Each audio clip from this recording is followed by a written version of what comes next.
నమస్కారం. వారాహి నవరాత్రి వైభవం ప్రసారానికి స్వాగతం. యాదేవి సర్వభూతేషు శక్తి రూపేణ సంస్థిత. నమస్తస్యై నమస్తస్యై నమస్తస్యై నమో నమః. సృష్టికి మూల కారణం ఆదిపరాశక్తి. ఆ శక్తి అనేక రూపాలలో మనకు దర్శన భాగ్యం కల్పిస్తూ ఉంటుంది. ఇక సప్త మాతృకులలో అత్యంత విశిష్టమైనటువంటి మహిమాన్వితమైనటువంటి స్వరూపమే చాముండేశ్వరీదేవి. నేడు అమ్మవారు చాముండేశ్వరీదేవి రూపంలో మనకు సాక్షాత్కారం కల్పిస్తున్నారు. నేడు చాముండేశ్వరి అష్టోత్తర శతనామావళితో అమ్మవారికి విశేష రీతిలో కైంకర్యాన్ని నిర్వహించుకోబోతున్నాం. కార్యక్రమాన్ని ముందుగా జ్యోతి ప్రజ్వలనతో ప్రారంభించవలసిందిగా మన ఆహ్వానాన్ని మన్నించి విచ్చేసినటువంటి ప్రముఖ ఆధ్యాత్మిక వర్యులు బ్రహ్మశ్రీ గడ్డమణుగు తేజస్వి శర్మ గారికి భక్తిపూర్వక నమస్సులు తెలియజేస్తూ ప్రారంభించవలసిందిగా మనవి. ఓం శ్రీమన్మహాగణాధిపతయే నమః. శ్రీ మహాసరస్వత్యై నమః. శ్రీ గురుభ్యో నమః. హరి ఓం. అగ్నినాధ్యస్సమిద్యతే కవిర్గృహపాతిర్యువాడ్ హవ్యవాడ్జుహ్వాస్యః. ఓం అగ్నిందోతం వృణేమహే హోతారం విశ్వవేదసో అస్య యజ్ఞస్య సుకృతో. ఓం ఉద్దీప్య స్వజాతవేదోపఘ్నం నిరుతిం మమ పశోగుశ్చ మహ్యమావహ జీవనం చ దిశో దిశ. సాజ్యంద్రివర్తి సంయుక్తం హన్నినా యోజితం ప్రియం గృహానమంగళం దీపం త్రైలోక్యతిమిరాపః. భక్త్యా దీపం ప్రయచ్ఛామి దేవాయ పరమాత్మనే. త్రాహి మాం నరకాద్ఘోరా దివ్యజ్యోతిర్నమోస్తుతే.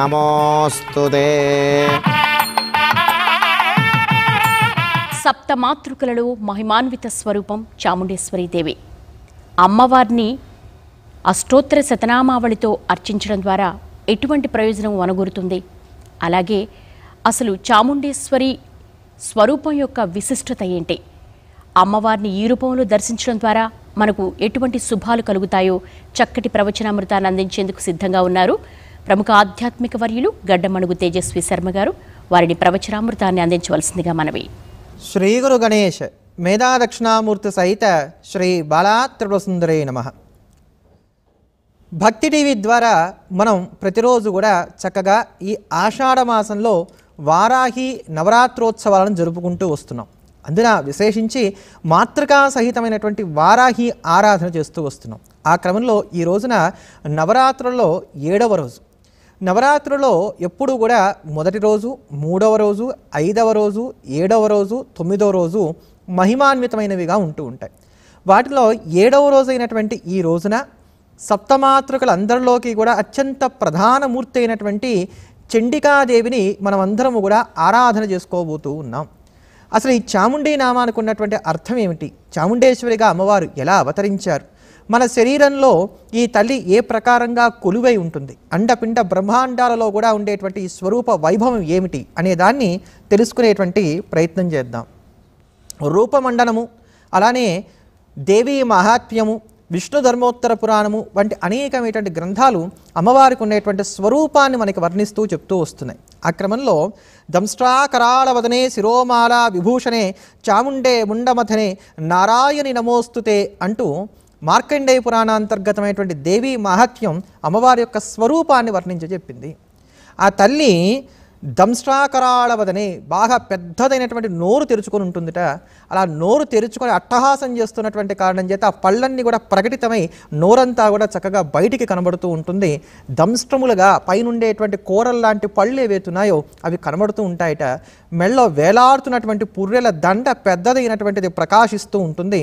అటువంటి ఆ చండముండాసులను సంహరించినటువంటి ఆ తల్లికి నేను నమస్కరిస్తున్నాను అని చెప్పని దీనికి ఉండేటువంటి భావం. ఇలా ఆ తల్లి యొక్క స్వరూపం ఉంటుందని చెప్పని మనకి పురాణములు అన్నీ తెలియజేస్తూ వస్తున్నాయి. ఈ తల్లి అసలు ఎవరు? ఎలా ఆవిర్భవించింది? ఏ సందర్భంలో వచ్చింది అంటే, శుంభ నిశుంభులనేటువంటి రాక్షసులను సంహరించవలసిందిగా దేవతలందరూ ప్రార్థన చేస్తే పరాశక్తి వాళ్ళని సంహరించడానికి గాను సిద్ధపడింది. ఆ క్రమంలో ఒక్కొక్క దైత్యుల్ని వీళ్ళు పంపిస్తున్నప్పుడు ఒక్కొక్క రూపంలో వాళ్ళందరినీ కూడా సంహారం చేస్తూ వచ్చింది. చండముండు అనేటువంటి ఇద్దరు రాక్షసుల్ని అమ్మవారి మీదకి పంపారట ఈ శుంభనిశుంభాసులు ఇద్దరు కూడా. ఆ చండాసుడు ముండాసుడు ఇద్దరు కూడా అమ్మవారికి భీకరమైనటువంటి యుద్ధాన్ని జరపడం కోసం అని చెప్పిన ఆ తల్లి దగ్గరికి వచ్చారు. అమ్మవారి కోపం కలిగిందిట. ఒక్కసారి కనుబొమ్మలు ముడివేసి కోపంగా వాళ్ళ వంక చూసిందిట. ఆ కనుబొమ్మలు ముడివేయగానే ఆజ్ఞాచక్ర ప్రాంతంలోంచి ఒక అద్భుతమైనటువంటి ప్రకటితమైందిట ఒక శక్తి. ఆ శక్తియే మహాకాళి అని అన్నారు. చేతిలో ఖడ్గాన్ని కపాలాన్ని పట్టుకొని పుర్రెల దండను మెడలో వేసుకొని సన్నగా చూడ్డానికి కాటుకు కొండ ఎలా ఉంటుందో అలా ఉండి చింతనిప్పుల్లాంటి కళ్ళతో ప్రకాశిస్తూ నేలకను బయటికి జాపి ఒక అట్టహాసం చేసిందిట. ఆ అట్టహాసం ఎంతది అని అంటే గనక భూమి అంతా కూడా కంపించిపోయిందిట. ప్రపంచం కాదు కదా 3 లోకాల్లో ఉండేటువంటి వారందరూ కూడా అట్టహాసాన్ని విని భయం చెందారట. అంతటి మహా ఉగ్రమైనటువంటి స్వరూపం ఆ రూపం అని అన్నారు. ఆ కాళియే ఈ చాముండి. ఆ కాళికాదేవి చండముండాసులు ఇద్దరితో కూడా యుద్ధం చేసి వీళ్ళిద్దరిని కూడా సంహారం చేసి చండుడి యొక్క ముండుడి యొక్క శిరస్సులు 2 కూడా పట్టుకొని చెరొక చేత్తో కూడా తీసుకొని వెళ్ళి పరాశక్తి ముందు నిలబడి, అమ్మా నువ్వు చేస్తున్నటువంటి యుద్ధం ఏదైతే ఉందో రాక్షస సంహారం అనేటువంటి యజ్ఞం ఏదైతే ఉందో ఇదిగో ఆ యజ్ఞంలో పశువులుగా వీళ్ళిద్దరిని కూడా నీకు సమర్పిస్తున్నాను అని చెప్పని వారితో చెప్పగానే ఆ తల్లి సంతోషించి చండడు ముండడు అనేటువంటి రాక్షసులను నువ్వు ఈరోజు సంహారం చేసావు గనక నేటి నుండి కూడా నువ్వు చాముండా నామంతో విఖ్యాతమవుతావు అని చెప్పిందిట. అలా కాళీదేవికి చాముండా అనేటువంటి నామం వచ్చింది అని చెప్పని మనకి పురాణం తెలియజేస్తూ వస్తున్నది. యస్మా చండంచ ముండంచ గృహీత్వా త్వముపాగత చాముండేతి తతోలోకే ఖ్యాతా దేవి భవిష్యతి. దీన్నే మనం లలితా సహస్రనామ స్తోత్రంలో కూడా చండిక చండముండాసుర నిషూధని అంటూ అమ్మవారిని స్తోత్రం చేస్తూ చెప్పుకుంటూ ఉన్నాం. ఇప్పుడు ఈ రూపాన్ని మనం భావన చేసినట్లయితే మనందరిలో కూడా ఒక రకమైనటువంటి భయం కలుగుతుంది. పుర్రెలదండ ఏమిటి, ఆ ఖడ్గం ఏమిటి, అట్టహాసం ఏమిటి, నాలుక బయటకు పెట్టడం ఏమిటి, ఒళ్ళంతా రక్తం ఏమిటి, ఇదంతా మనకి చూస్తే ఒక భయంకరమైనటువంటి రూపంగా కనబడుతూ ఉంటుంది. ఇలా అనేకమైనటువంటి పురాణాల్లో ఈ తల్లి యొక్క రూపాన్ని భయంకరంగానే చెప్పారు. వరాహ పురాణంలో కూడా చండీ ఆవిర్భావ గురించి చాలా విస్తారమైనటువంటి ఒక కథ ఉంటుంది. రురువు అనేటువంటి ఒక దైత్యుడు ఉన్నట్టు వాడిని సంహారం చేయవలసి వచ్చినప్పుడు వాడిని చంపి వాడి యొక్క చర్మాన్నంతా కూడా ఒలిచి వాడి యొక్క శిరస్సు ఏదైతే ఉందో దాన్ని తన చేత్తో పుచ్చుకొని వాడు తాండవం చేసిందిట. వాడు రక్తాన్నంతా కూడా ఒళ్ళంతా కూడా పూసుకుందిట అమ్మవారు. అలా రక్తాన్నంతా శరీరం అంతా లేపనం చేసుకుంది కనుక ఈ తల్లికి చర్చిక అనేటువంటి పేరు వచ్చిందని అన్నారు. చర్మాన్ని మొండాన్ని రెండింటినీ కూడా వేరు చేసింది కనుక ఇవిడికి చర్మముండ అనేటువంటి నామం కూడా ఉంది అని చెప్పని అక్కడ వరాహ పురాణంలో చెప్పారు. ఏమిటి ఇంత రూపం, ఇంత భీకరత్వం అంటే అమ్మవారికి ఘోర రూపములు ఉన్నాయి, అఘోర రూపములు ఉన్నాయి, సౌమ్య రూపాలు ఉన్నాయి, సౌమ్యం కాని రూపాలు ఉన్నాయి. ఆ తల్లి అనేక రూపాలని ధరించి తన భక్తులందరినీ కూడా రక్షిస్తూ ఉంటుంది అని చెప్పారు. ఆ క్రమంలో ఈ రూపాన్ని ఒక్కసారి జాగ్రత్తగా దీంట్లో ఉండేటువంటి తత్వాన్ని అర్థం చేసుకునేటువంటి ప్రయత్నం చేసినట్లయితే ఇటువంటి తల్లిని నేను ఆరాధిస్తున్నాను కదా అని చెప్పని మనస్సు ఉప్పొంగిపోతుంది. అమ్మవారి మెడలో ఉండేటువంటి పుర్రెల దండ ఏదైతే ఉందో దీని గురించి ముండమాలా తంత్రంలో చాలా అద్భుతంగా చెప్తారు.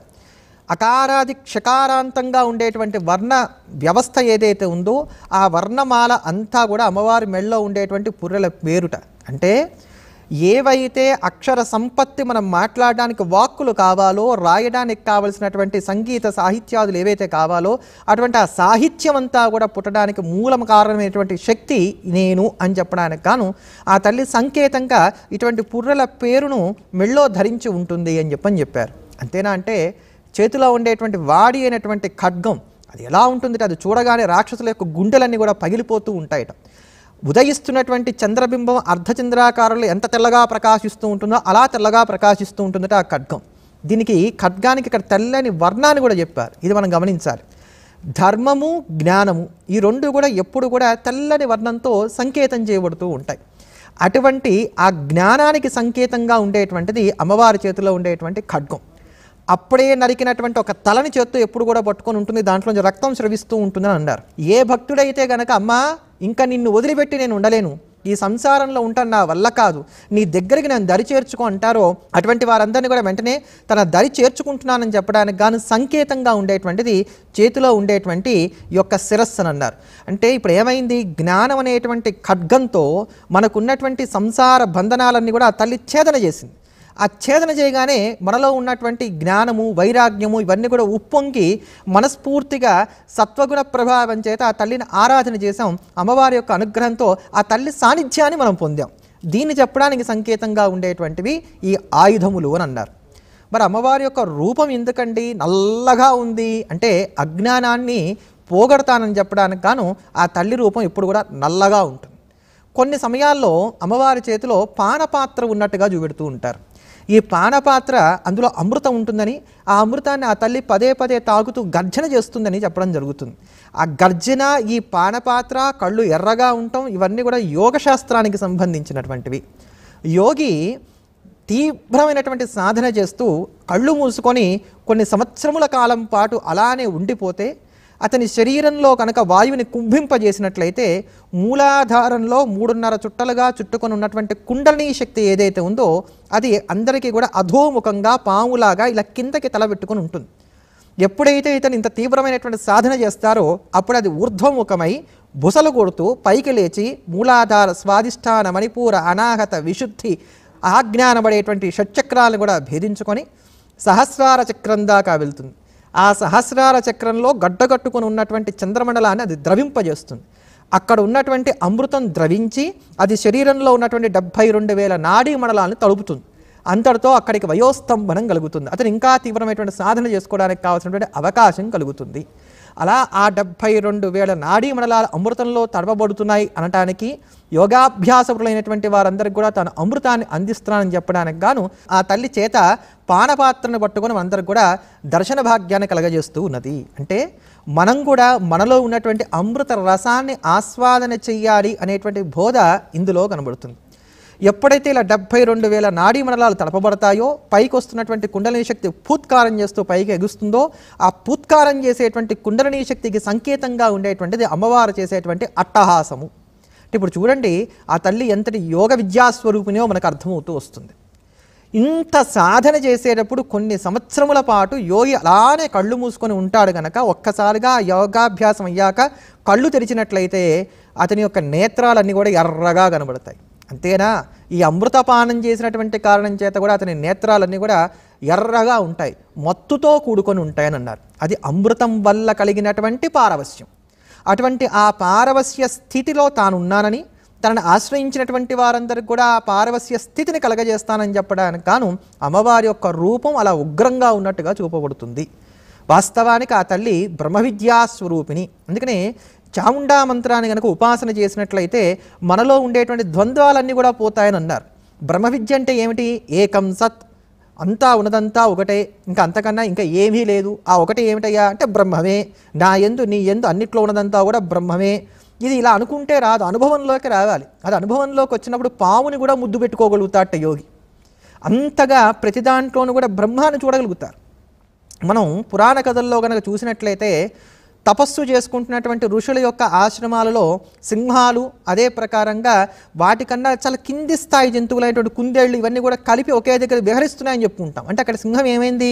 తనలో ఉన్నటువంటి హింసా ప్రవృత్తిని కూడా మానివేసి సాత్వికంగా మారిపోయింది. అటువంటి శక్తి ఈ యోగాభ్యాసం ద్వారా కలుగుతూ ఉంటుంది. అంతటి ఉత్కృష్టమైనటువంటి స్థితి ఎప్పుడు కలుగుతుంది? అన్నిట్లో బ్రహ్మాన్ని చూడగలిగినప్పుడు మాత్రమే కలుగుతుంది.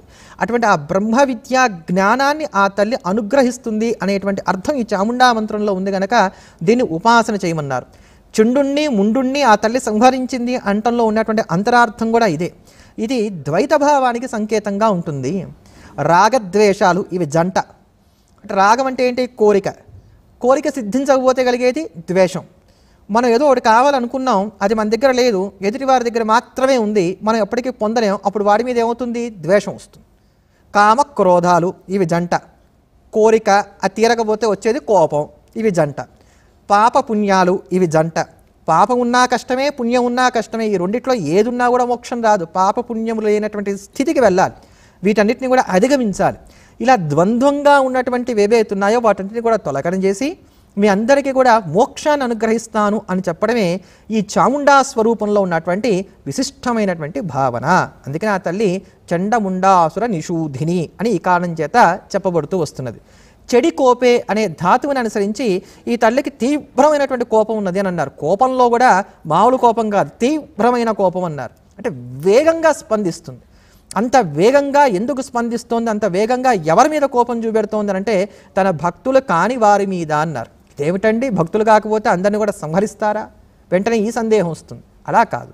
ఇక్కడ భక్తులు అంటే శిష్టాచార పరాయణులైనటువంటి వారు ఎవరైతే ఉన్నారో భక్తి, జ్ఞాన, కర్మ, యోగములు అనేటువంటి 4 మార్గాల్లో ఏ మార్గాన్ని అనుసరించినప్పటికీ కూడా వేదం చెప్పిన ప్రకారంగా నడుచుకుంటున్నటువంటి పుణ్య జీవులు ఎవరైతే ఉన్నారో వారందరినీ కూడా రక్షించడానికి, తద్వ్యతిరేకంగా ఉన్నటువంటి వారందరినీ కూడా శిక్షించడానికి గాను ఇటువంటి కోపమును ఆ తల్లి ధరించి ఉంటుంది అని చెప్పని మనకి అమ్మవారి యొక్క నామానికి ఉండేటువంటి ఉత్పత్తి ద్వారా తెలియవస్తున్నటువంటి అంశం. అయితే ఇప్పుడు ఆ తల్లిని ఆశ్రయిస్తే మనకి ఏమైంది? బ్రహ్మజ్ఞానం కలిగింది. ఈ సంసార లంపటాలన్నింటిలో నుంచి కూడా మనం బయటపడగలుగుతాం. బ్రహ్మం వలనే ఈ సృష్టి అంతా కూడా ఏర్పడుతూ వస్తున్నదిట. ఆత్మ నుంచి ఆకాశం వచ్చింది. ఆకాశాద్ వాయు, వాయోరగ్ని, అగ్ని ఆపహ, ఆపహ పృథ్వీ అంటూ వేదమంత్రాలు కూడా ఆత్మ నుండి ఆకాశం, ఆకాశం నుంచి వాయువు, వాయోరగ్ని, వాయువు నుంచి అగ్ని, అగ్ని నుండి జలము, జలం నుండి భూమి, ఇలా ఈ సృష్టి క్రమం అంతా కూడా ఏర్పడిందంటూ చాలా విస్తారంగా దీని గురించి తెలియజేశారు. అటువంటి ఈ సృష్టి అంతటికి కూడా మూల కారణభూతమైనటువంటి శక్తి చాముండా శక్తే అని చెప్పడానికి గాను సప్తధాతువుల్లో కూడా శుక్రధాతువుకి అధిష్టాన దేవతగా ఈ తల్లి ప్రకాశిస్తూ ఉన్నది. శుక్రం అంటే ఏమిటి? సత్వానికి సంకేతం, సృష్టికి సంకేతంగా ఉండేటువంటిది శుక్రధాతు. ఆ శుక్రం కనుక మన శరీరంలో లేకపోతే మనలో వీర్యత్వం లేదు, అంటే పరాక్రమం లేదు, సృష్టి చేయడానికి కావాల్సినటువంటి సామర్థ్యము లేదు. కనుక సృష్టి అంతటికి కూడా మూల కారణమైనటువంటి మాతృకాశక్తి ఎవరయ్యా అంటే చాముండాదేవి. అటువంటి ఈ తల్లి మనలో ఉండేటువంటి పాప సంబంధమైనటువంటి వాసనలు ఏవైతే ఉన్నాయో వాటన్నిటిని కూడా తీసివేస్తుందట. భావనోపనిషత్తు మాతృకలలో ఒక్కొక్క మాతృక ఏ భావానికి అధిష్టాన దేవతగా ఉంటుందో తెలియజేస్తూ అందులో పాపమునకు అధిష్టాన దేవతగా చాముండాదేవి ఉంటుంది అని చెప్పారు. అంటే పాపాన్ని కలగజేస్తుందని కాదు, పాపాన్ని తీసివేస్తుంది. ఎంతటి భయంకరమైనటువంటి పాపాలన్నీ కూడా ఈ యొక్క నామాన్ని జపం చేయటం వల్ల తొలగిపోతాయట. మంత్రం లేకపోయినా కనీసం చాముండా నామాన్ని జపం చేసినా అదే అసలు మహామంత్రం అన్నారు. చాముండాయి నమః అని కానీ, చండికాంబాయి నమః అని కానీ, చండికాయి నమః అని కానీ ఇలా చక్కగా నిత్యం జపం చేస్తూ వచ్చినట్లయితే జన్మ జన్మాంతరాల నుంచి అంటిపెట్టుకొని వస్తున్నటువంటి పాప వాసనలు ఏవైతే ఉన్నాయో ఇవన్నీ కూడా తొలగిపోతాయి అని. అలానే తంత్రరాజతంత్రాన్ని అనుసరించి, ప్రత్యేకించి సేతుబంధ వ్యాఖ్యానాన్ని అనుసరించి మాతృకాశక్తులన్నీ కూడా మన శరీరంలో ఉండేటువంటి ఒక్కొక్క అవయవమందు కూడా స్థానాన్ని కలిగి ఉంటాయని చెప్పని వివరణ చేస్తూ వచ్చారు. అంటే ఏదైతే బాహ్యంగా బ్రహ్మాండంలో కనబడుతున్నదో అదంతా కూడా మన యొక్క శరీరంలోనే ఉన్నది. దీన్ని చక్కగా భావన చెయ్యాలి అని చెప్పని మనకి సంప్రదాయం. అందుకనే అంతర్ముఖ సమారాధ్య బహిర్ముఖ సుదుర్లభ అని లలితా సహస్రనామ స్తోత్రంలో కూడా అమ్మవారు అంతర్గతమైనటువంటి ఉపాసన చేసేటువంటి వారికి ప్రాప్యురాలు అని చెప్పడం జరిగింది. ఇలా పదే పదే ప్రతిరోజు కూడా లలితా సహస్రనామ స్తోత్రంలో ఉండేటువంటి సారూప్యాన్ని ఎందుకు చూపెడుతున్నామనంటే సమస్తమైనటువంటి దేవీ సంబంధమైనటువంటి రహస్యాలు, దేవీ రూప వైశిష్ట్యానికి సంబంధించినటువంటి విశేషాలన్నీ కూడా ఈ సహస్రనామ స్తోత్రంలో ఉన్నాయని చెప్పడానికి. అందుకని లలితా సహస్రనామ స్తోత్రాన్ని పారాయణ చేస్తే సమస్తమైనటువంటి దేవీ గణాలు కూడా తృప్తి చెందుతాయి. అలా అంతర్ముఖ సమారాధ్య అయినటువంటి ఆ తల్లిని మన శరీరంలో గొంతు భాగంలో ధ్యానం చేయాలి. ఆ తల్లి మన శరీరంలో ఈ గొంతుక భాగంలో ఉంటుంది అని చెప్పని ఈ సేతుబంధము, తంత్రరాజతంత్రము వంటి గ్రంథాలన్నీ కూడా మనకి తెలియజేస్తూ వస్తున్నాయి. ఇలా అనంత రూపాలతో ప్రకాశించేటువంటి ఆ చాముండా దేవిని ఈ రోజున మనమందరం కూడా ఈ వారాహి నవరాత్రోత్సవ సందర్భంలో చక్కగా ఆరాధన చేసుకుందాం. ఇంట్లో ఉండేటువంటి దేవతా మందిరంలో అమ్మవారి దగ్గర చక్కగా దీపారాధన చెయ్యండి. ఇళ్ళంతా కూడా చక్కగా ధూపం వేయండి. ఆ తల్లికి ధూపం అంటే మహాప్రీతి, అది కూడా సంబ్రాణితోనే చక్కగా ధూపం వేయండి. అవకాశం లేనటువంటి వారు 4 అగరత్తులు వెలిగించి అమ్మవారి యొక్క సన్నిధిలో ఉంచండి. మీ అందరి చేత కూడా చక్కగా ఇప్పుడు చండీ అష్టోత్తర శతనామ స్తోత్రాన్ని పఠింపజేస్తాను. మనస్ఫూర్తిగా అందరూ కూడా నామావళిని చక్కగా చెప్పిన తర్వాత సిద్ధంగా పెట్టుకున్నటువంటి పానకాన్ని అమ్మవారికి నివేదన చేయండి. శ్రీ గురుభ్యో నమః. శ్రీ గురుభ్యో నమః. మహేశ్వర్యై నమః. మహేశ్వర్యై నమః. మహాదేవ్యై నమః. మహాదేవ్యై నమః. జయంత్యై నమః. జయంత్యై నమః. సర్వమంగళాయై నమః. సర్వమంగళాయై నమః. లజ్జాయై నమః. లజ్జాయై నమః. భగవత్యై నమః. భగవత్యై నమః. వంద్యాయై నమః. వంద్యాయై నమః. భవాన్యై నమః. భవాన్యై నమః. పాపనాశిన్యై నమః. పాపనాశిన్యై నమః. చండికాయై నమః. చండికాయై నమః. కాళరాత్రై నమః. కాళరాత్రై నమః. భద్రకాళ్యై నమః. భద్రకాళ్యై నమః. అపరాజితాయై నమః. అపరాజితాయై నమః. మహావిద్యాయై నమః. మహావిద్యాయై నమః. మహామేధాయై నమః. మహామేధాయై నమః మహామాయాయై నమః మహామాయాయై నమః మహాబలాయై నమః మహాబలాయై నమః కాత్యాయన్యై నమః కాత్యాయన్యై నమః జయాయై నమః జయాయై నమః దుర్గాయై నమః దుర్గాయై నమః మందారవనవాసిన్యై నమః మందారవనవాసిన్యై నమః ఆర్యాయై నమః ఆర్యాయై నమః గిరిసుతాయై నమః గిరిసుతాయై నమః ధాత్రే నమః ధాత్రే నమః మహిషాసురఘాతిన్యై నమః మహిషాసురఘాతిన్యై నమః సిద్ధిదాయై నమః సిద్ధిదాయై నమః బుద్ధిదాయై నమః బుద్ధిదాయై నమః నిత్యాయై నమః నిత్యాయై నమః వరదాయై నమః వరదాయై నమః వరవర్ణిన్యై నమః వరవర్ణిన్యై నమః అంబికాయై నమః అంబికాయై నమః సుఖదాయై నమః సుఖదాయై నమః సౌమ్యాయై నమః సౌమ్యాయై నమః జగన్మాత్రే నమః జగన్మాత్రే నమః శివప్రియాయై నమః శివప్రియాయై నమః భక్తసంతాపసంహర్త్రే నమః భక్తసంతాపసంహర్త్రే నమః సర్వకామప్రపూరిణ్యై నమః సర్వకామప్రపూర్ణ్యై నమః జగత్కర్త్రే నమః జగత్కర్త్రే నమః జగద్దాత్రే నమః జగద్దాత్రే నమః జగత్పాలనతత్పరాయై నమః జగత్పాలనతత్పరాయై నమః అవ్యక్తాయై నమః అవ్యక్తాయై నమః వ్యక్తరూపాయై నమః వ్యక్తరూపాయై నమః భీమాయై నమః భీమాయై నమః త్రిపురసుందర్యై నమః